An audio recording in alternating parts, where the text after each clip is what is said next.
sek'phelekonke.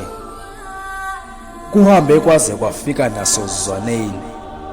Izikhalo zami zonke ngangenadatha ngazisende emkhulekweni. Makukhona obakhumbulayo ubondlula nakimi ngingumakhelwane kuningi kusenhlizweni. Ngondlala isiqephu sinabe ngikunabele ngeziqephu kuningi kusesifubeni. Angiqondi noma inhlupheko kodwa ngathi sonke siyabizwa ophehlweni. Kowavela kubo omose hlezi bakhohlwa ukusitshela ngohambo elibheke ekuthwaseni.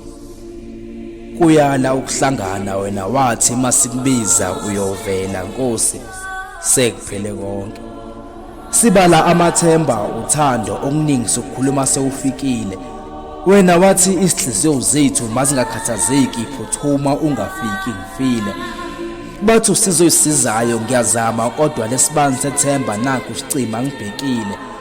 Sengikhulekela ukuthi emlandweni wami mhla ngithula kuvele neziqu ngagcina ekutheni ngangiyilunga lomphakathi. Inkonzo yami yokugcina ungageqa amagula donsa lesikhathi. Ngalesikhathi ngikhulekela inkonzo yokugcina bengifisa ukukhulekela ukugcina okugcina manje itafula kalidekiwe. Ukwazi ukuthemba lento yezipondo ngempilo kaJobe mina bengenani ungithembe ngomcebo. Wena wathi unecebo ngami ukudla imbuya ngothi kuseyilona icebo. Noma nakuwe mdali iphimbo longenamali kadlizwakali sek'phelekonke.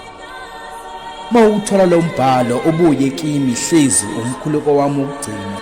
Inhlupheko ime ngazo zombili, impilo ibhekile, indlala kungahle uphethe lo mdlalo. Umthandazo wami indlala dlala kahle uzungayiphethi lempilo engenamlando. Nyathela ngokucophelela lapho kugqitshwe amaphupho ethu angafeziwe. Mvele usijikele usihlanganyele nezitha. Kwabasibuza impilo babeke wena eminyango kusezifundo zankomo. Masike zenqa sivuke sikhohliwe ukuphupha kuwe kungumgomo hayi sek'phelekonke. Kuhambe kwaze kwafika nasozwaneni. Izikhalo zami zonke ngangenadatha ngazisende emkhulekweni. Makukhona obakhumbulayo bondlula ngakimi ngingumakhelwane kuningi kusenhlizweni. Ngondlala isiqephu sinabe ngikunabele ngeziqephu kuningi kusesifubeni sek'phelekonke.